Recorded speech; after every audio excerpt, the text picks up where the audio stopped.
Hey there, Saki here from Saki Tech, and in today's video we'll be doing a full comparison between the Samsung Galaxy Note 10 Plus versus the new iPhone 11 Pro Max. Both of these smartphones are the current flagship offerings from two of the biggest rivals in the smartphone industry. As such, people are naturally asking questions such as, is the iPhone 11 Pro Max a better smartphone than the Samsung Galaxy Note 10 Plus, or is the Note 10 Plus better than the iPhone 11 Pro Max? And the most direct request of all is, just let me know which one is better. And in this video, that's exactly what we are going to tell you by doing a full side-by-side comparison of every aspect of these smartphones. So if you want a crystal clear response, keep watching. So let's dive in and start with the build and design. So both the iPhone and the Note 10 have a similar build quality. Front and back, you'll find glass on both smartphones with a solid metal band around the edges. This makes for a high-end build.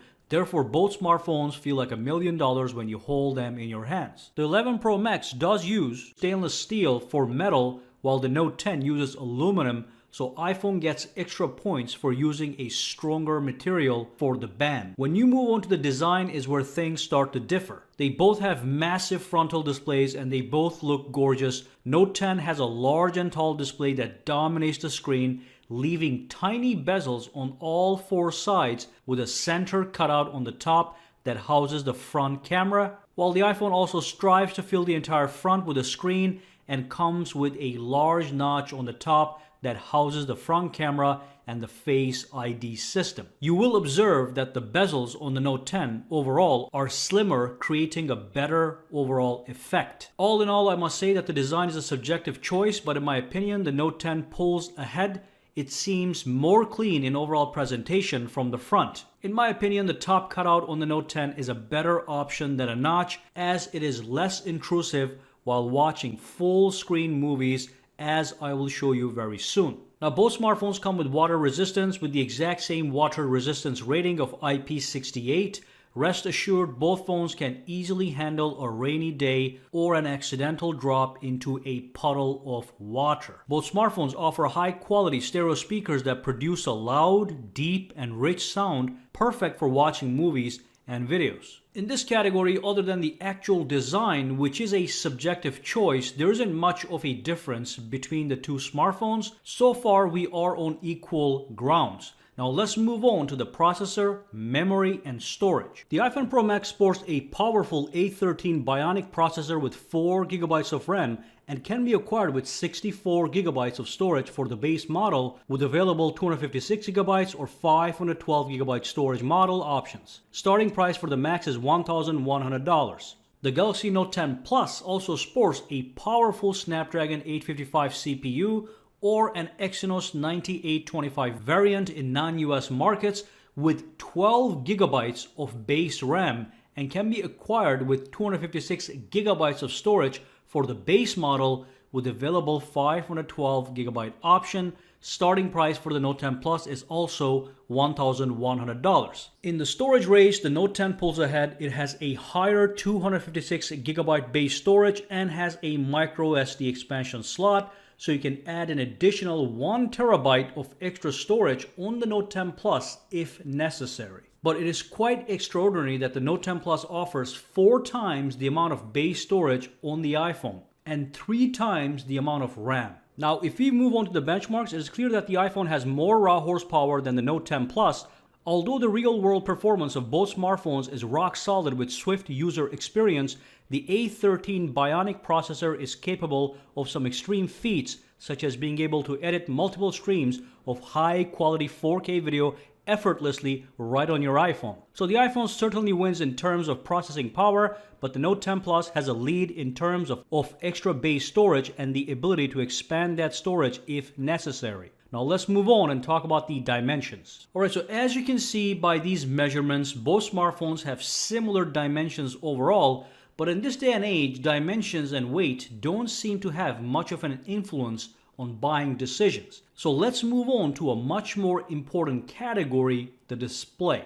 So the iPhone Max is a 6.5-inch Super AMOLED display with a resolution of 1242 by 2688 with 458 pixels per inches. The Note 10 Plus has a 6.8-inch dynamic AMOLED display with a resolution of 1440 by 3040 with 522 pixels per inches.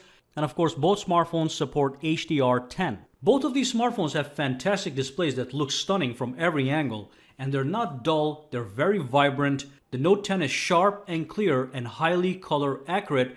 The iPhone is sharp and clear as well, also offering exceptional color accuracy. Overall, I cannot recommend one over the other as they both look very clean and crispy. Only thing I will say is that it feels more immersive to watch movies or play games in full screen on the Note 10 as opposed to the iPhone, because the large notch seems to bite into the video from the side, while the smaller camera cutout on the Note 10 seems to be much less intrusive. In this category, you get top-notch, large and high-quality displays either way, so unless you simply do not prefer the notch, this category should not influence your buying decision. Now let's move on and talk about the actual software. When it comes to software, it really is going to be a matter of preference. With Samsung, you get the latest version of Android that allows for a customizable experience so you can tweak your smartphone to your own sense of style by using things like widgets and themes.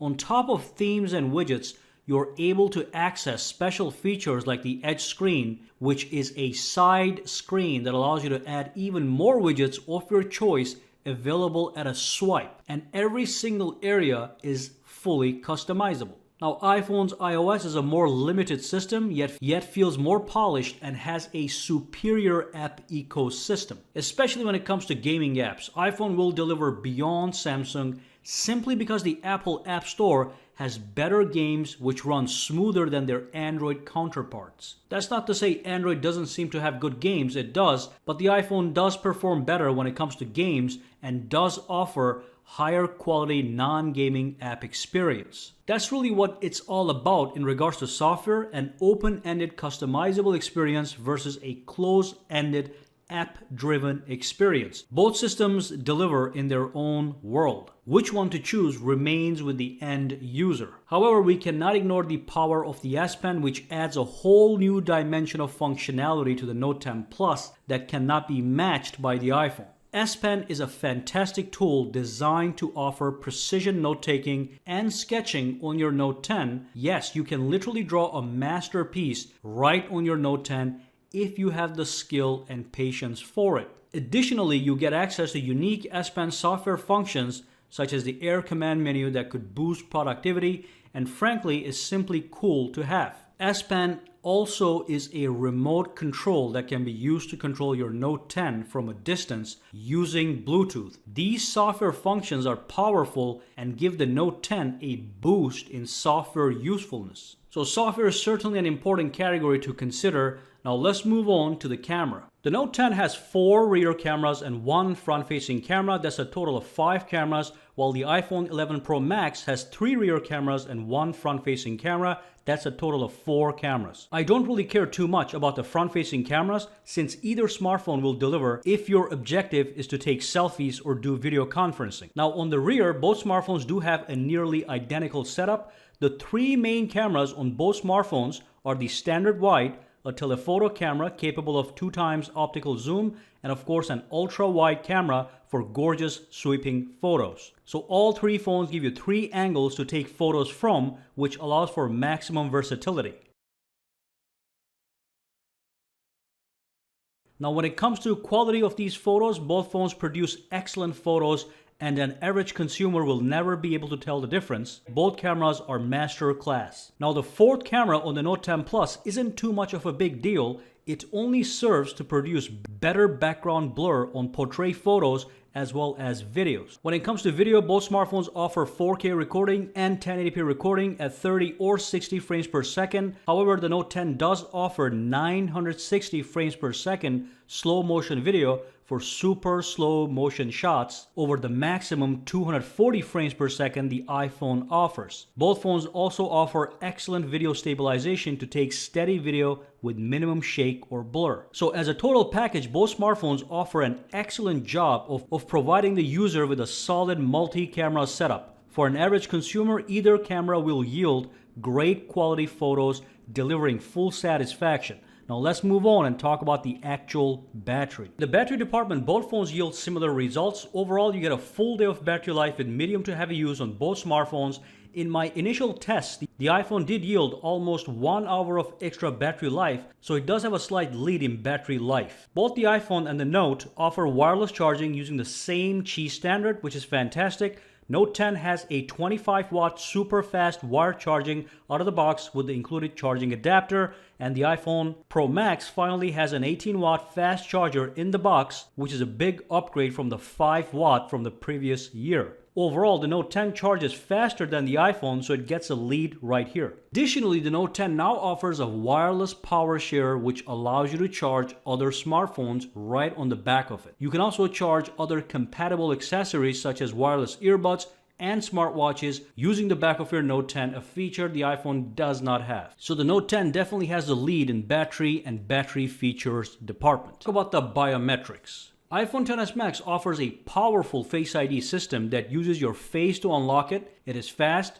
convenient, and very secure. The Note 10 on the other hand uses an in-display fingerprint sensor that also works flawlessly and has a special futuristic appeal since it is built in to the display. This is mostly a matter of choice since both systems work great, but Samsung does get extra points for having it in the display without actually sacrificing screen real estate. So now let's tie everything together to find out which one of these phones is a superior device. It is clear that both smartphones offer value, but one of them does pack more features. Let's quickly take a look at the Note 10. So the Note 10 comes with a minimum of 256 gigabytes of storage with expandable storage options. In my opinion, has a cleaner design. It offers the wireless power share feature as well as the added functionality of the notable S Pen. On the flip side, despite being an amazing smartphone with a superb app ecosystem, the iPhone Pro Max only offers one clear advantage over the Note 10, its powerful A13 Bionic processor. Otherwise, they both have wireless charging, exceptional camera systems, same IP68 grade water resistance, and as for the display, they both offer massive and top-class displays. In any case, looking at all the metrics and seeing how the Note 10 has more technological advantages and features over the iPhone, it is easy to conclude that the Note 10 is the better smartphone overall. So if someone simply asks me the question, which one is better or which one shall I buy if I had $1,100, which is without a doubt a high price tag, then I'm compelled to say the Note 10 Plus based on its feature set. It doesn't even have the word Pro in its title, yet it's got more features in it. However, the iPhone does have an ecosystem advantage over the Note 10. Expect better gaming, a better app experience, and a better integration to Apple's own ecosystem. So anyone who has those tendencies should actually get the iPhone over the Note. And that brings me to the end of this video, so let me know down below which phone you prefer and why, and whether or not you agree with my conclusion. Alright, so drop those comments down below, and for now guys, have a fantastic day, alright? Alright, so if you found this video useful, make sure to subscribe to Saki Tech by clicking that button, and also click that bell icon on the side to make sure you get notified every time I upload a new video.